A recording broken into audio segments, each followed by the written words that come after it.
Բարի երեկո, ես սպասում եմ բարեկամներիս,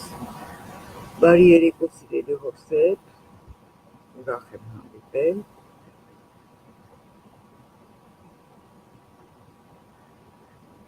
հուսամ որ լավ եք,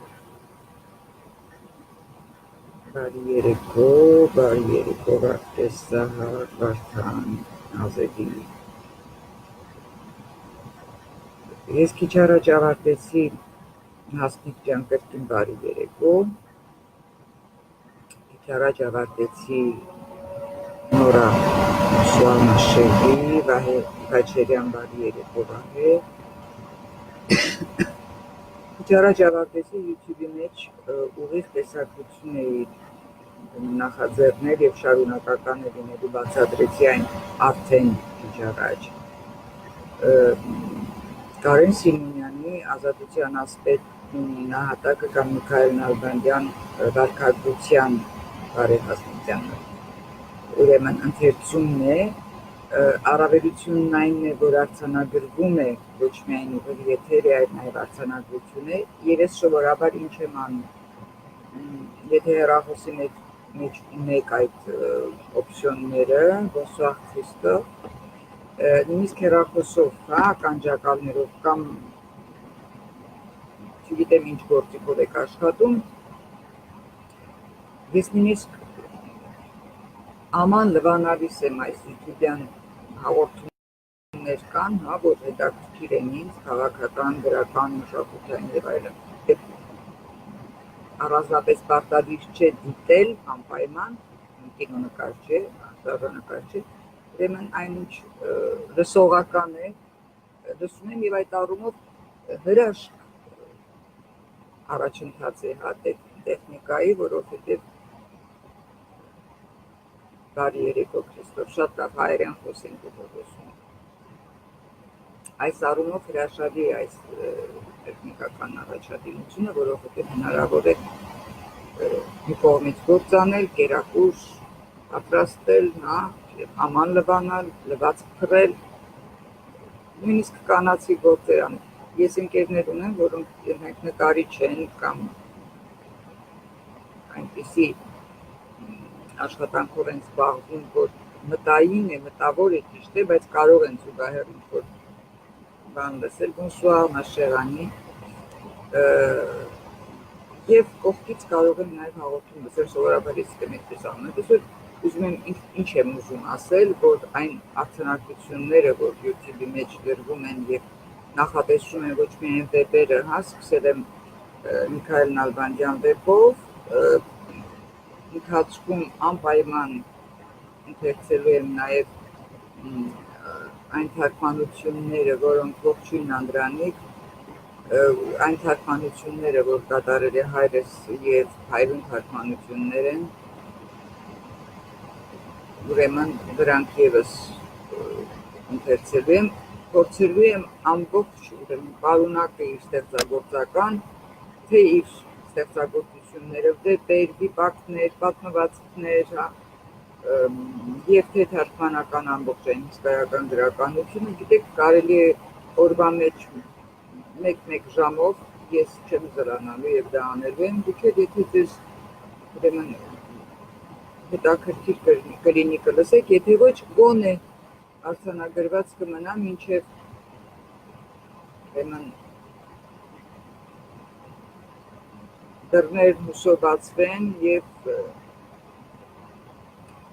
եւ այս ստեղծագործությունները հրատարակվեն Հայաստանում եւ դուք հնարավորություն ունենաք կարդալ դրանք հայերեն։ Ես այսօր երկար չեմ խոսելու, բոլորին չեմ ուրեմն հատիկ կրկնի անունները տա թվարկի, պարզապես ողջունում եմ, շնորհակալ եմ, որ ինձ հետ եք հիմա։ Ես այսօր պատրաստվում էի, որոշել էի խոսել երկու անձի վերաբերյալ, Պավել Մանուկյան եւ Զարուհի Պոստանջյան, հավանաբար այն մարդիկ, դրանք այդ հարցերը հետաքրքրում էին, հիմա չեն մասնակցում, երևի այսօր դրա մասին չեմ խոսի, այլ մի փոքրիկ հուշագրություն կկարդամ, այսպիսի նոթատետվեր ուներ հայրս, ուր որ սկսել էր դեռևս 1959-60 թվական այդ թվականներից էր սկսել, այդ ժամանակներից, և այս նոթատետվերը, այս օրագրերը հետաքրքիր են ոչ միայն իրենց, հակիրճ են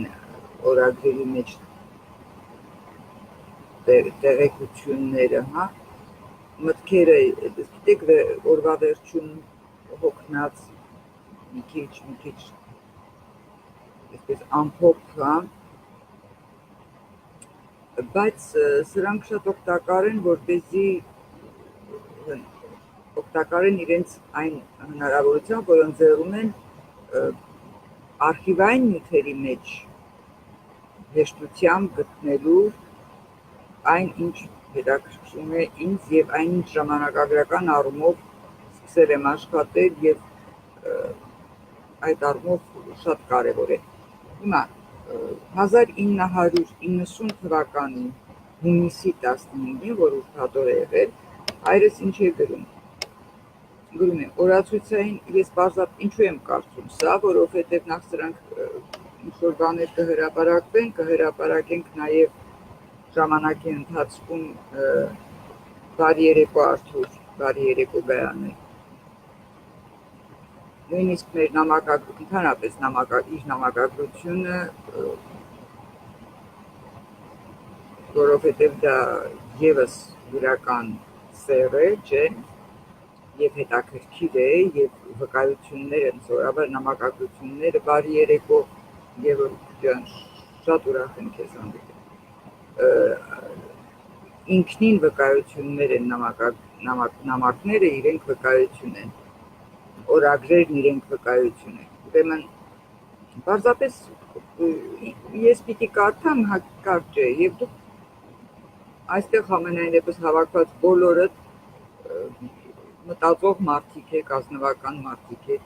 ճշմարիտ միտք ունեցող մարդիկ եք, ենթադրություններ, եզրակացություններ ինքներդ պետք է անեք,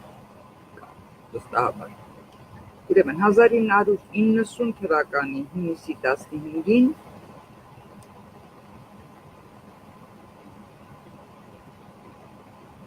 բարի երեկո Արմեն ջան։ Հայրս գրում է, օրացույցային 1 ամիս է ինչ դուրս եմ եկել Հայաստանից, սիրտս նեղվում է։ Մի տեսակ հուսահատության մեջ եմ, ինչ պիտի արվի, ով պիտի անի, ընտրությունների ոչ վերջնական արդյունքից իսկ հայտնի է ՀՀՇ-ի և ՀԿԿ-ի, Հայաստանի կոմունիստական կուսակցությունն է ՀԿԿ-ն, ալյանսը։ Սա մի կողմից, մյուս կողմից արդեն գիտենք, որ կա ՀԿԿ-ի, այսինքն կոմունիստական կուսակցության և ՀՅԴ-ի ալյանսը։ Այս երկու ալյանսներն էլ հղի են ողբերգությամբ, ոչ թե այն պատճառով, որ ՀՀՇ-ն կամ ՀՅԴ-ն են պակասավոր, այլ ինքնին ալյանսն է արատ ու բարոյազրկություն, կռիվը պիտի կռիվ լինի, այլապես կդառնանք այսօրվա Ռումինիան, 90-ականների, Ալյանս կամ դիվանագիտություն թերևս հնարավոր է միայն արտաքին աշխարհի հետ, եթե անուն է տալիս, ժամանակը չէ այդ անունը հրապարակել, կարևոր մեկը չէ, խելքը գլուխը չի հավաքել իր պարտությունից հետո, ուրեմն մենք երբեք քաղաքական ուժ չենք դառնա։ Շատ կարևոր է մի հանգամանք։ Ֆրանսիական հեռատեսիլով հաղորդում տեսա Լիտվայի առատ լիքը խանութներից, իդեպ կարծեմ լիտերատուրնայա գազետան էլ էր գրել այդ մասին։ Հետաքրքիր է, թե ինչու Հայաստանի հեռուստացույցը չի կազմակերպում լրատվություն հարևան հանրապետություններից, ինչու մենք չպետք է լուրերը ստանանք, թեկուզ Ռոբերտ Մավիսակալյանին, հիշում եք այդպիսի մեկը կար։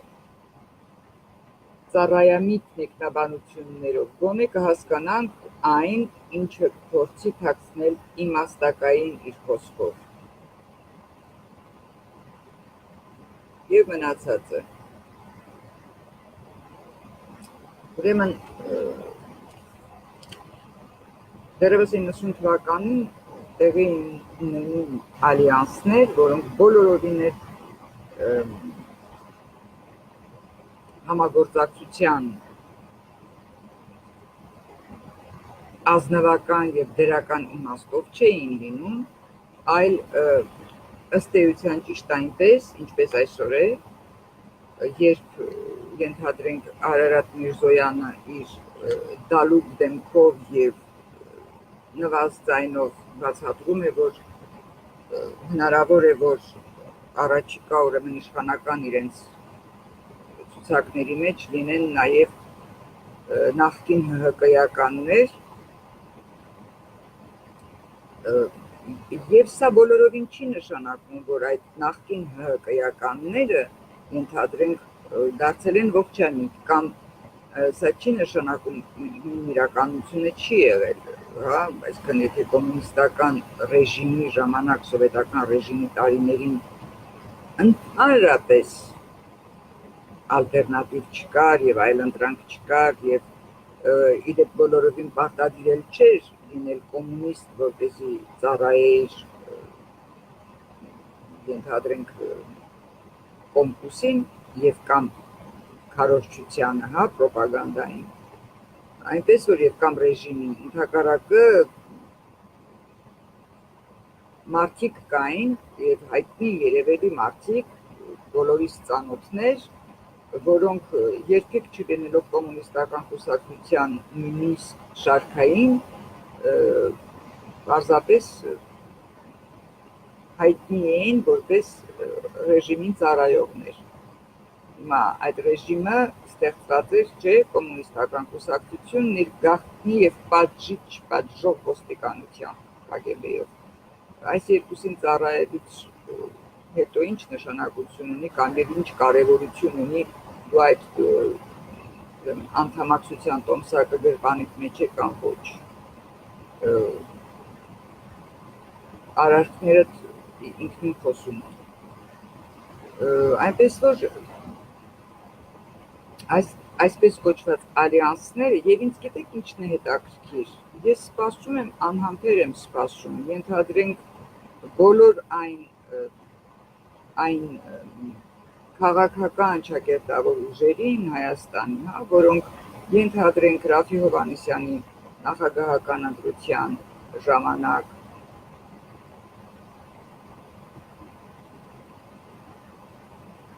Թավրի ջան, ներողություն բարեկամներ, Թավրեն այնտեղ լսեցի, հաղորդաշարի 31-րդ բաժանորդն եմ, ազատ ժամանակ, սա դու հավանաբար ուղարկել ես իմ YouTube կայանը, այսպես բարեկամաբար, եթե այդպես է, ապա այո, անպայման լսեք։ Ուրեմն ինչ է ասածս, ասածս այն է, որ իհարկե այո, Թավրե, ես հետո հասկացա, հարցը տալուց հետո մի անգամից հասկացա։ Բանն այն է, որ երբ ժամանակին հա նրանք դուրս էին գալիս իբրև թե որպես հակառուսներ, իբրև թե որպես Եվրոպական միությանն անդամակցող ուժեր, իբրև թե որպես ազատականներ եւ այլն, եւ ոչ ավել դրա մեջ մտնում էր նաեւ Պարույր Հայրիկյան եւ այլն եւ այլն։ Սրանք դուրս էին գալիս Եվրոպական միության դրոշներով, այդ պահին դրանից առաջ եւ դրանից հետո էլ մինչեւ այսօր Ուկրաինայի մասին չխոսելով որևէ դրական գնահատական չտալով կամ համենայն դեպս դրական նիշով նոթով երբեք չխոսելով կամ Վրաստանի պարագային միշտ պատմելով որ շատ վատ է Վրաստան եւ Ուկրաինան ազատագրվելուց հետո սոսկալի վատ վիճակում հայտնվել ավելի լավ է մնային ուրեմն որպես գաղութ, կայուն գաղութային նվաստացած կացության մեջ։ Այս ալյանսները իսկապես հնարավոր են, երբ դու ոչ թե գնափոխվում ես, այլ դու մնում ես ինչ-որ կաս, մյուսն էլ է մնում ինչ-որ կա, բայց տվյալ պահին հետաքրքրությունների ընդհանրական, մի միասնական կետ կա, որի շուրջ հավաքվում եք և ենթադրենք հիմնականում դրանք եղել են քաղաքական ընտրություններից առաջ։ Հիմա ես դրան եմ սպասում անհամբեր, ասենք, թե նրանք, ովքեր այն նույն Զարուհի Ծիրանի Խոստանջանին և նրա համակիրներին, որոնց արժեքը բանից պարզվում է, որ պայմանավորված է լայքերի առատությամբ, մի հանգամանք, որ բնավ կարևոր չէ, և հեղինակությունը բոլորովին լայքային մակարդակով չէ, որ կարելի է, որովհետև իսկապես ես ինքս հարյուրավոր մարդիկ կան, որոնց նկատմամբ խորին հարգանք ունեմ, բայց հենց նույն Ֆեյսբուքի կամակորությունների պատճառով պատահում է այնպես, որ եթե պատահաբար աչքով ես չընկնի, կարող է մի քանի հազար բարեկամներին ամբողջ օրը ամեն օր չես կարող այցելել բոլորի էջերը, այսինքն եթե ինչ-որ գրառում չգա ինքնաբերաբար, ես կարող եմ նույնիսկ չտեսնեմ և բնականաբար վերաբերվում ցույց չտամ, բայց դա բոլորովին չի նշանակում, որ նրանց նկատմամբ չունեմ, նրանք հեղինակավոր, հեղինակություն ունեցող անհատականություններ չեն և կամ ինձ հետաքրքիր չեն, ուրեմն ուզում ասել, որ եթե մենք չենք կազմակերպված այսպես լայքողների բրիգադներ չենք ստեղծում, սովորական վիճակ է, երբ դու գրառում ես անում և կարող ես նաև շատ քիչ հավանության արժանանալ, բայց նույն Ծիրանի ուրեմն այդ լայքաբեր բրիգադը հիմա ինձ հետաքրքիր է և ոչ միայն Ծիրանի, շատերն էին ոգևորված, երբ Ռաֆի Հովհաննիսյանը Օսկանյան և Օհանյան դաշինքով դուրս եկավ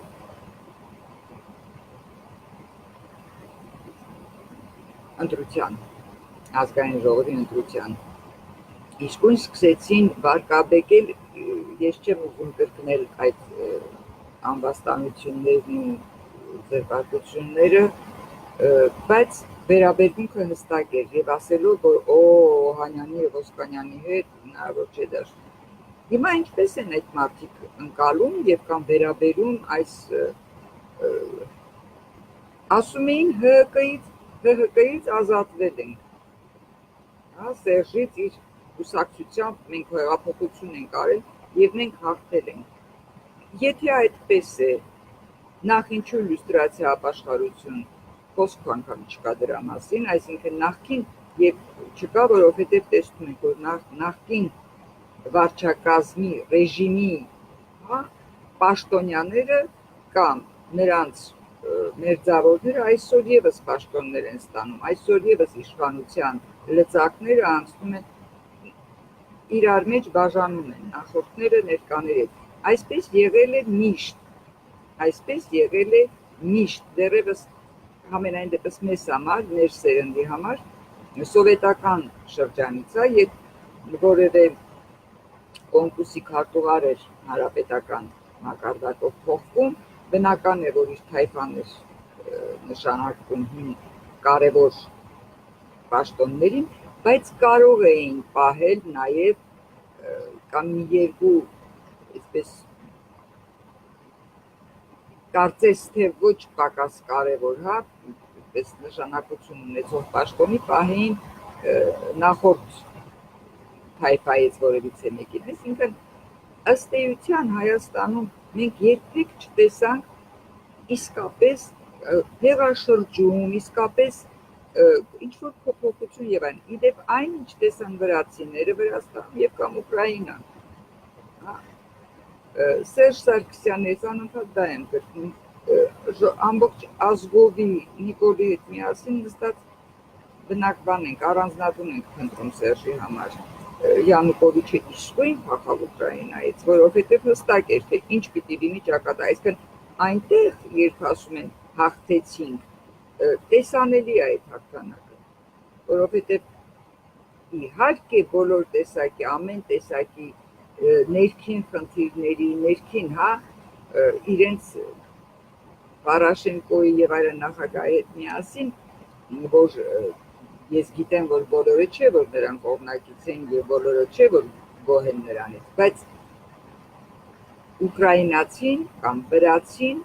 գոհ է իր ազատագրությունից։ Հետո արդեն իր ներքին հարցերը իր ընտրությունների ընթացքում կարող է ճշտել եւ այդպես էլ անում է։ Ուրեմն վտանգը մեզ համար դեռևս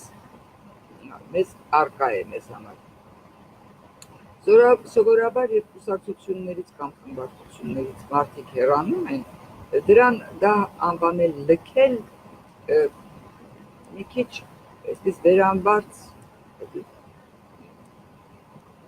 բառին կամ երևույթին շատ մեծ նշանակություն տալ են համարում, որովհետև եթե մենք պետք է բացատրենք, թե ինչու ժառանգությունից դուրս եկան կամ հեռացան որոշ մարդիկ, գիտեք ինչ, կամ ինչու է իրեն տարօրինակ պահում Պավել Մանուկյանը։ Երկուսի դեպքում էլ, եթե նույնիսկ հետո հետագայում էլի մանրամասնորեն կարող են կարիքներ լինելու դեպքում խոսենք, բայց երկու պարագային էլ կան մարդիկ, որոնք դժվարությամբ են դիմանում գայթակղությանը։ Իշխանությունն ինքնին գայթակղություն է։ Իշխանության գալու, քանի որ դեռևս սովետական տարիներից ռեժիմից իշխանությունը ընտրությամբ որևիցե մեկը չի շահել, այսինքն անընդհատ նշանակովի է եղել, հետևաբար Հայաստանում ևս պարզ է, որ մարդիկ, ովքեր անհամբեր են կամ անազնիվ են կամ երկիմաստ եւ երկդիմի խաղեր են իրենց կարծիքով խաղում, որտեղ որ հարմար է, այնտեղ կմնան կամ այնտեղ դուրս կգան, նրանք բացատրությունը դա է։ Օրինակ, ինչպես կարելի է բացատրել Դավիթ Սանասարյանի այսպիսի կերպարանափոխություն ընդհանուր մինչև ենթադրենք ինձ գրում է, որ ես իրեն հարցնում եմ, ասում եմ, ինչպես է լինում, որ Պուտինյան Ռուսաստանի դեմ այսպես անվեհեր կռվող էր եւ հիմա հանկարծ այն կառավարության մեջ ես, որը հայտարարում է, այսինքն մենք այլևս չենք ենթադրում, հայտարարում է, որ Հայաստանը մնում է Ռուսաստանի գաղութ, Չարիքի կայսրության գաղութ, եւ սա շատ ավելի մեծ վտանգներ ունի, քան սոսկ ենթադրենք նախագահ կամ վարչապետ նշանակել է երկրի։ Պատասխանում է, որ մարդը իր տեսակետները փոխում է եւ այնպիսի ֆանտաստիկ օրինակ է բերում ինձ հետ կապված, որ դու հասկանում եմ, որ քանի որ հասկացել են, որ ընտրությամբ, այսինքն էվոլյուցիոն ճանապարհով չեն կարող իշխանության գալ, քանի որ իշխանություն ունենալու համար պայքարում են ոչ թե իրենց համոզումներով, այսինքն մի բան է, երբ դու համոզումներ ունես եւ դրա համար ես ուզում իշխանության գալ, եւ ուրիշ բան է, երբ դու ուզում ես պաշտոն ստանալ։ Երբ դու ուզում ես պաշտոն ունենալ, այդ դեպքում համոզումները կարևոր չեն, դրանք իսկույն արագորեն կարող են փոխվել։ Եվ մենք ականատես ենք տասնամյակներով այդպես է եղել եւ հիմա դժբախտաբար այս երիտասարդ սերունդը, որի հետ իբրև թե կարծես թե կարելի է հույսեր կապել, ուրեմն նրանք էլ են ուրեմն ապականված ու պղծված։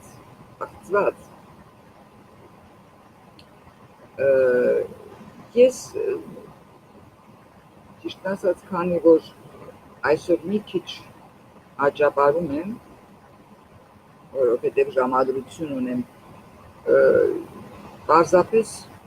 սա ձեզ հետ հանդիպելը այս ուղիղ միացումներով եթերում դարձել է մի տեսակ կենսական անհրաժեշտություն եւ հնարավոր չէ միանալ, ասել բարև ձեզ, ինչպես եք, լավ եք, երկու բառով ամփոփել, եթե ես միշտ ձեզ առաջարկում եմ, կան մարդիկ, ովքեր չաթով, նվազն չաթով իրենց հարցերը ձևակերպում եւ ուղարկում են։ Եթե ինքներդ ինչ-որ թեմաներ ունեք, որի շուրջ կուզենայիք խոսել, կամ ինքներդ պատրաստ եք ուղիղ եթեր, ինքներդ միանալ եւ ուղիղ եթերով հանդես գալ, հրավիրեք ինձ կամ իմաց տվեք, ես ինքս էլ կմիանամ ձեզ, սիրով կմասնակցեմ, ինչպես դուք եք հիմա զրուցում, կամ սովորաբար զրուցում ենք, հարցեր ենք տալիս իրար եւ այլն։ Ես ուզում եմ, որպեսզի մեր այս հանդիպումները, այս փոխհարաբերությունները խոսելու, լսելու, վիճելու, վերջին հաշվով հասկանալու, թե ինչ է կատարվում, դառնան սովորություն, լավ սովորություն։ Այսքան այսօր, եթե ֆորս մաժորային նորություններ չլինեն, ես այսօր այլևս մենք չենք հանդիպի, վաղը չգիտեմ ինչպես կկարողանամ կազմակերպվել, մի քիչ ծանր օր է, եւ երեքշաբթի օրը անպայման պիտի աշխատեմ, ամեն դեպքում վաղը կփորձեմ գոնե եւս 1-2 գրող կարդալ Միքայել Նալբանդյանի վեպից YouTube-ի մեջ եւ տեղադրել Ֆեյսբուքի ուրեմն իմեյլին։ Այնպես որ հիմիկ ու հիմա ձեզ հրաժեշտ եմ տալիս եւ մինչեւ վաղը, եթե շատ անհանգստացնող իմ այսօրվա խոսքից անհանգստացողներ եւ հարցեր կառաջանան, սիրով կարող եք դիմել եւ ես սիրով կպատասխանեմ։ Հաջողություն եւ ի տեսություն։